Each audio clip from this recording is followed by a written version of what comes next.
This day in sports history. This episode is brought to you by the Sterling Soap Company. Sterling Soap is 100% natural and with a variety of bath soaps, shave soaps, beard balm, lotions, cologne, and many more personal care products in a large variety of scents, you're sure to find something that's perfect for you or that special someone in your life. Check them out at sterlingsoap.com. It's September 27th, and on this day in 1991, it was the NHL's first foray into playing an outdoor game. Okay, a few things here before I really dive in. NHL teams had participated in games played outdoors twice before. The Detroit Red Wings played an exhibition against some convicts in Michigan back in 1954. And there was an exhibition game between the Boston Bruins and a group of local Newfoundland kids back in 1956. And, of course, now there's the NHL Stadium Series and the Winter Classic. Those are annual outdoor events. But this was the first one that featured two NHL teams, the New York Rangers and the Los Angeles Kings. And it was definitely experimental. This was not an NHL production, but an idea hatched by the Caesars Palace folks and brought to Kings owner Bruce McNall. At this point, there were no professional sports teams in Vegas, and none of the professional sports leagues would even touch Vegas as a location for a franchise due to the whole gambling thing. But an exhibition game? Why not?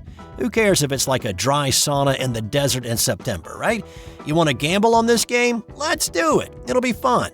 So the folks at Caesars took the what could be so hard approach to this event. Heck, they had pulled off Evel Knievel's jump in '67, a whole bunch of boxing matches, and they did a Formula One race, so sure, making ice in the middle of the desert should be a piece of cake, right? The rink was set up in the parking lot of Caesars Palace, and 13,000 temporary seats were built up around it. They didn't have any trouble selling tickets for this one. With Wayne Gretzky as a member of the Kings, it was a pretty easy sell, and then there was the whole novelty thing of it. A few hours prior to puck drop, the ice was covered by a tarp hovering about 10 inches above it to protect it from the sizzling sun. And it worked, but then when the ice keepers attempted to move the tarp to check the ice, well, the scorching hot tarp fell on the ice surface and damaged it. After an hour or so of repairs, they asked Jim Fox, who was a former player and was in town to do commentary on the TV broadcast that night, to go ahead, lace up the skates, let's go test out the ice. They still had some work to do, but if the ice wasn't safe, then the game would have to be canceled. A lot was riding on Fox's pre-skate. He determined it was a bit bumpy in places, but it was fine. So they kept working on the ice, and by the time the game rolled around, the temperature in Vegas was a balmy 85 degrees. But desert cool wasn't about to set in. Instead, as the night went on, the temperature escalated to the mid-90s. Being an exhibition, and with the ice conditions a few rungs short of ideal, the teams agreed to not get after it too hard in this one. No need to injure yourself or, heaven forbid, Gretzky for some dog and pony ice capades on a melting pond. And then the Locusts came.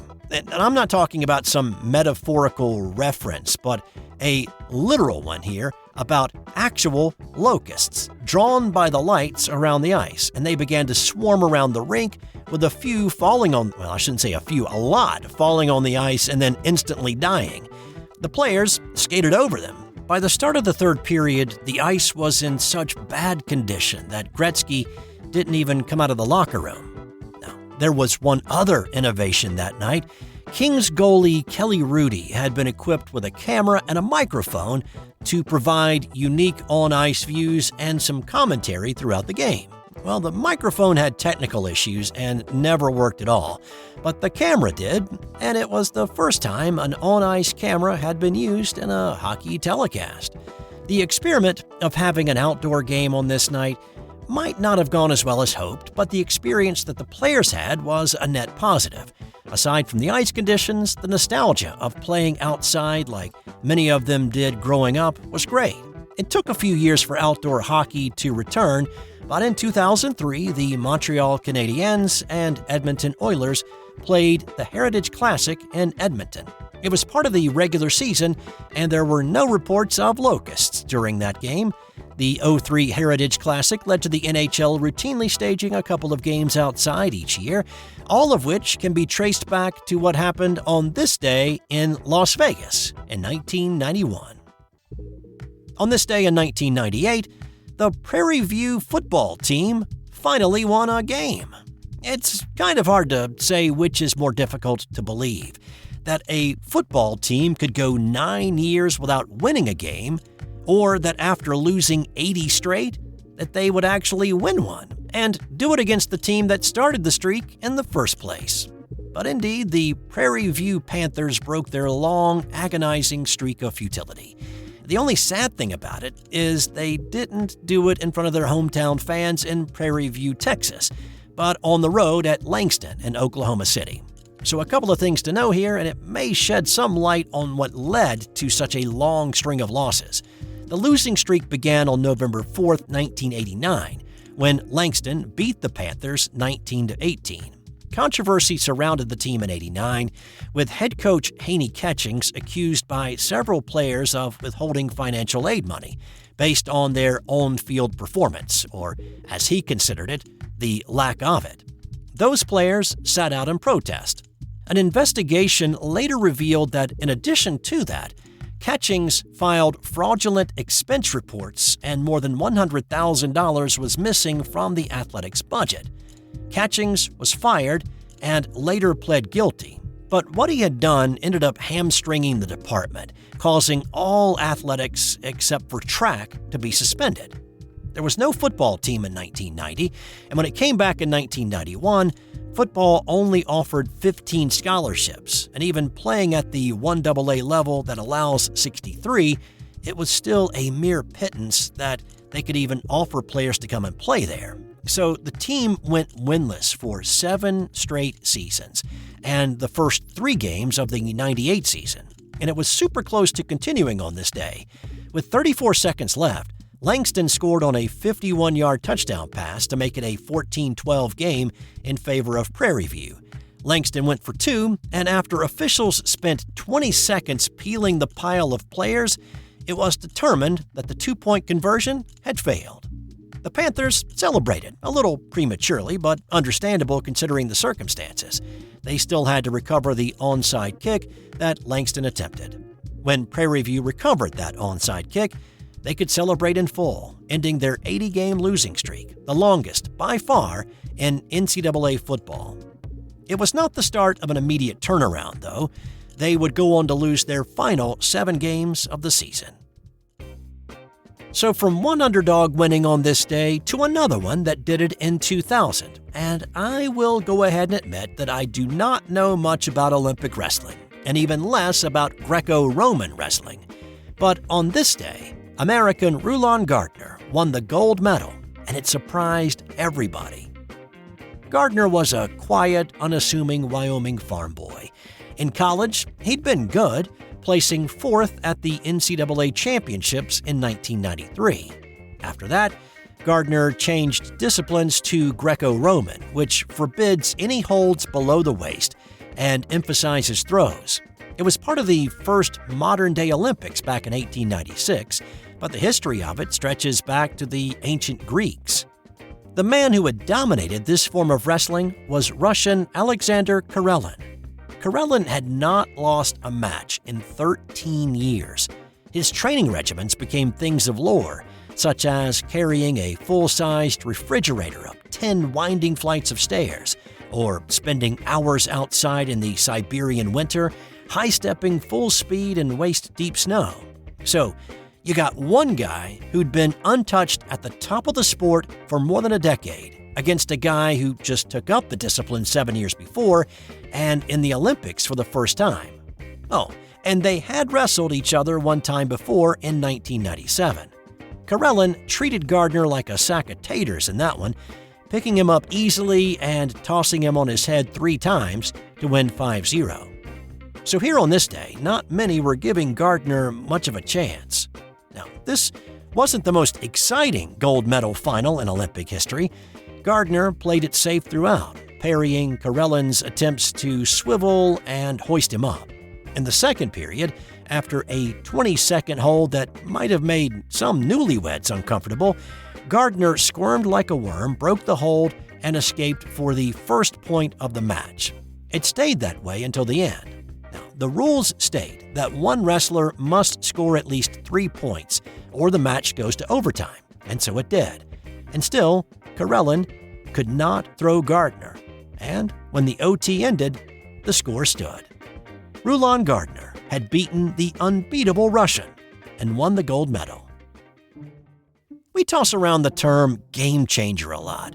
It can be a play or a person who alters the course of the game for his team, or it could mean somebody so dominant that they literally have to change the game because of them. Now take the original big man in the NBA, George Mikan, who was so dominant in the middle that the league widened the lane to move him away from the basket.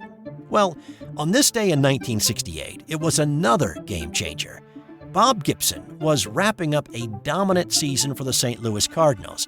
The Cards played the Houston Astros, and Gibson was painting the corners like a Renaissance master. He pitched a complete game, scattered 6 hits, struck out 11, walked none, and did not give up a run. St. Louis only needed 1 run, and they picked that up in the 5th inning to win the game 1-0, giving Gibson 22 wins on the year. Now, Gibson led the league with his 1.12 ERA, his 13 shutouts, and his 268 strikeouts. His 1.12 ERA is the lowest recorded in Major League Baseball for pitchers with a minimum of 300 innings. Gibson won the Cy Young Award and the league's most valuable player.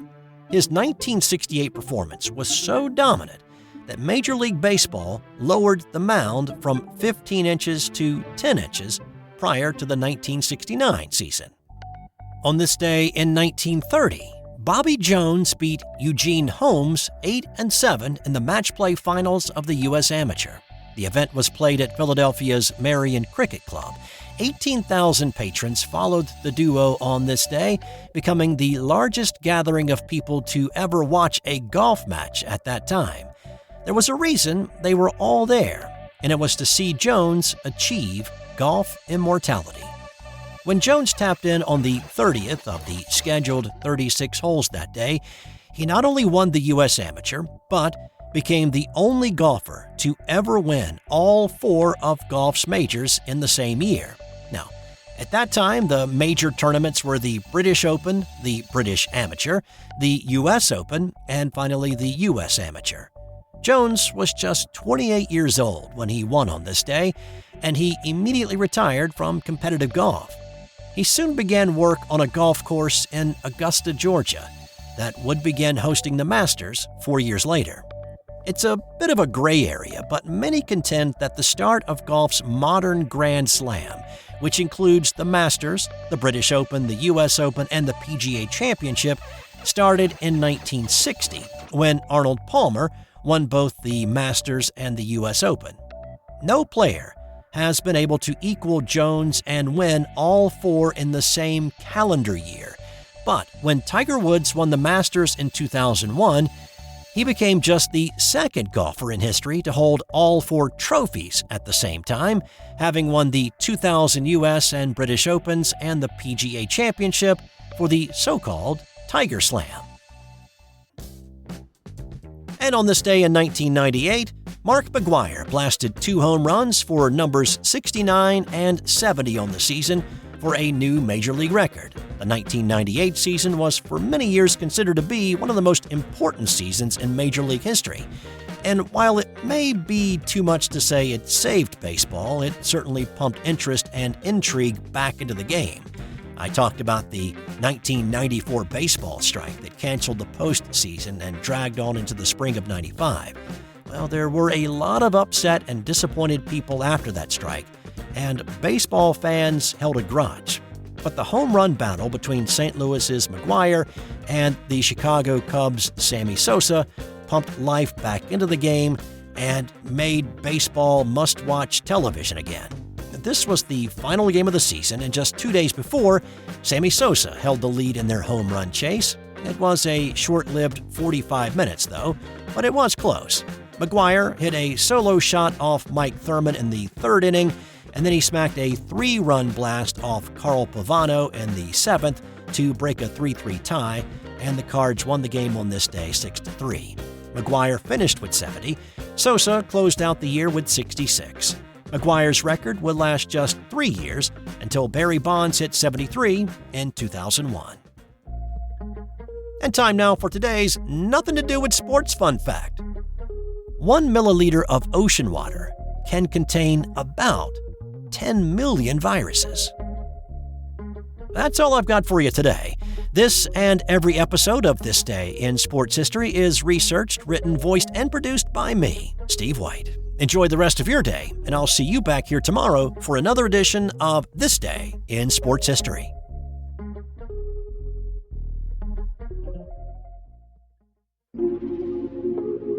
This has been an original Thrive Suite production.